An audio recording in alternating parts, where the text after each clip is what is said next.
I can be who I wanted to be pag nakarating ng Quiapo. But through the years, and after 40, 50 years ng pagsusulat, I realized na ako and lahat tayo, actually, dala-dala natin sa loob natin lahat ang Quiapo. Hindi lang natin siya na-acknowledge, hindi lang natin siya napapansin, but Quiapo is inside us. Matagal nang nakareside sa loob natin yung Quiapo. Mula pa nung nangarap tayo.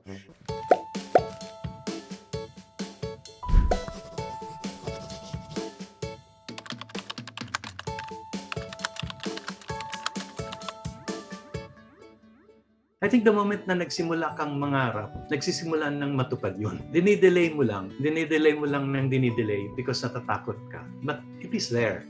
And so, no matter kung nasaan man kayo ngayon, anong edad, anong status, anong career, nagsusulat o hindi, or nagpost ng pagsusulat, gusto kong ulitin yung na-realize ko na Quiapo is inside us. Matagal na, residing inside you, inside us.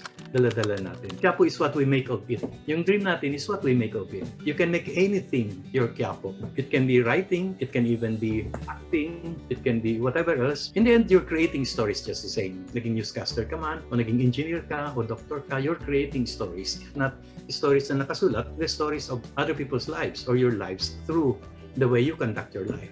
Ano yung mahalaga sa inyo? Ano yung paniniwala nyo? What really matters to you? Because doon kayo magsisimula, doon manggagaling ang next steps nyo. In the end naman, lahat yun nakakabit, nakapaikot sa pagmamahal. Ano man ang advocacy nyo? Kung advocacy nyo makatulong sa ibang tao, that's because of pagmamahal. Kung advocacy nyo maiangat ang kabuhayan o poverty, malabanan, and so on and so forth, everything will start with pagmamahal. So I think in your credo, you have to start on two things. Pagmamahal nyo sa ibang tao, kasi I think when we make stories, that's because nagmamahal tayo sa ibang tao. Hindi ako naniniwala sa mga taong nagkikwento dahil ang minamahal lang nila ay sarili nila. I think nagkikwento tayo dahil we care about others.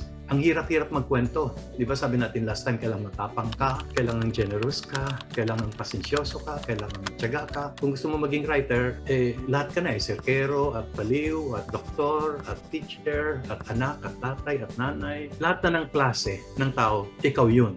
Ina-assume mo lahat yun bilang writer. Kasi in all your characters and lahat ng dinadaanan mo habang nagsusulat ka, nagiging ikaw lahat yun. So, mahalaga na sa pagpaiba-iba ng identity, alam mo kung in the end, sino ka talaga? Isang tao na nagbabalyo ng pagmamahal, yun ang credo. So, maging serkero ka man, o baliw, o nanay, o doktor, at iba-iba pang kung ano ng identity bilang writer, it all goes back to sino ka, which is somebody who values pagmamahal, kung ikaw yun.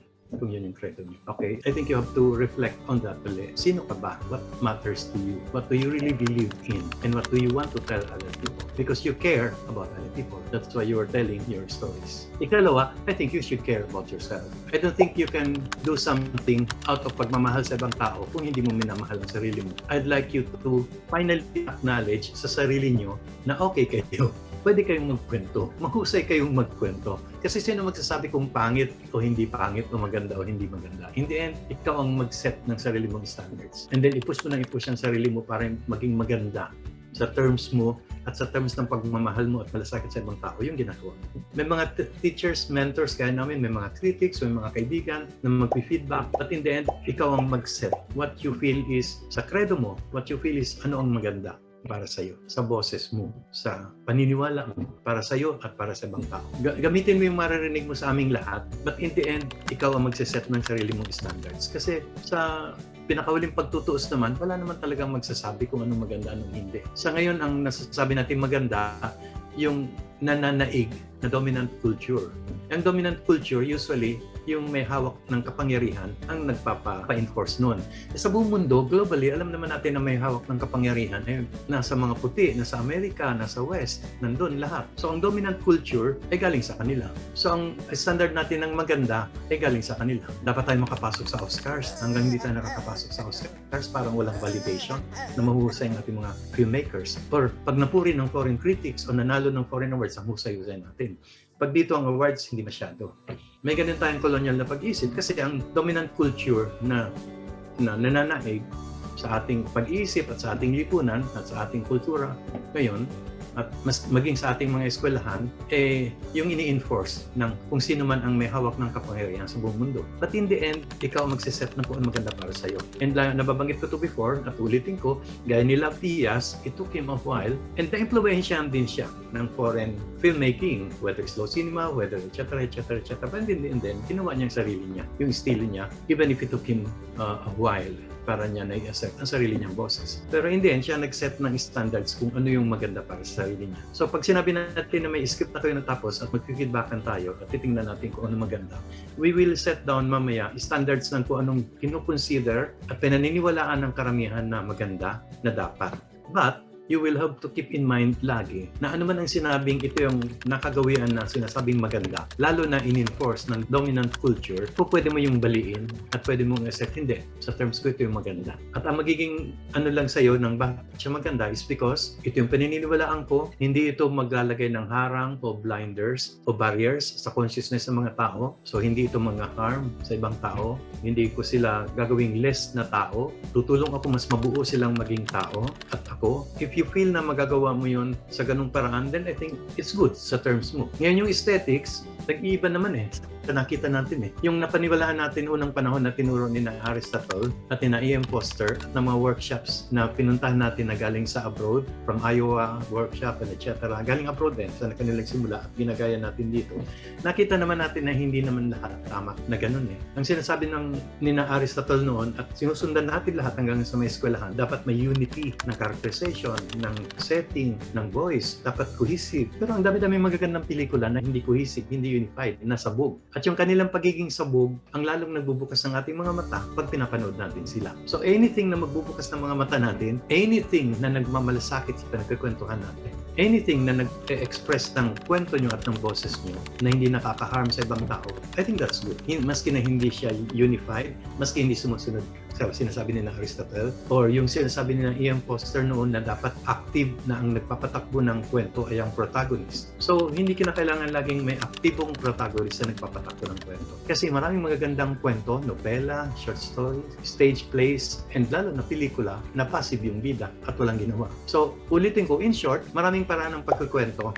In the end, ang pagkukwentong gawin mo ay ang sarili mong pagkukwento. Matuto ka sa pagkukwento ng ibang tao, mula kina Aristotle, kina E.M. Foster, hanggang sa akin, kina Rodi, hanggang sa aming lahat, hanggang sa teachers niyo sa writing, at mga nabasa niyong manuals and script writing, matuto kayo lahat doon, i-absorb niyo lahat ng matutunan niyo, but in the end, go to Quiapo as the third writer, find your own way, maski mas matagal at mas mahirap, and then, ikaw ang magsabi on what terms mo gagawin maganda yung kwento mo. So, magtali naman tayo doon.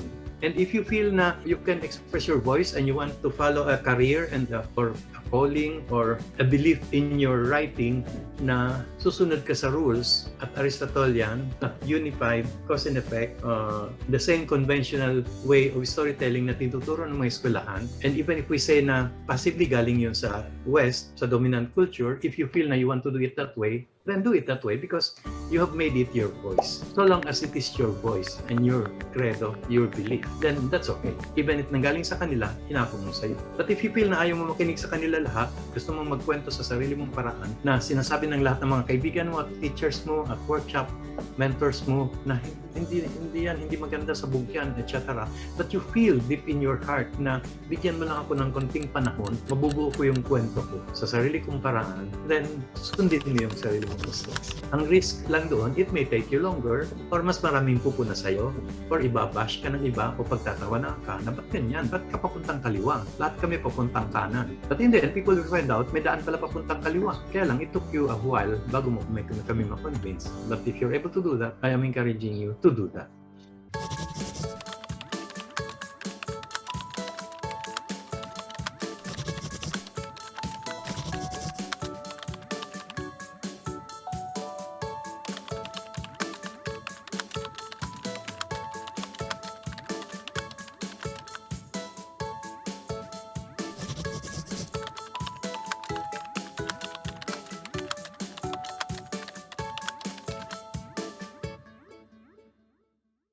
Ako nung bata pa ako, nabanggit ko to sa inyo noon, nagbabasa ako ng comics and eventually magazines. And then later, pelikula pinapanood ko. Noong pa man, may idea na ako na nasa Quiapo, sa Manila, natutupad lahat ng mga pangarap. Na pag nakaalis ako sa Daet, sa Bicol, at nakarating ako ng Maynila, sa Quiapo, ang laki ng posibilidad na matutupad ko na yung pangarap ko. So para sa akin, Quiapo yung culmination ng dreams ko. Kaya hindi na yun nawala sa akin.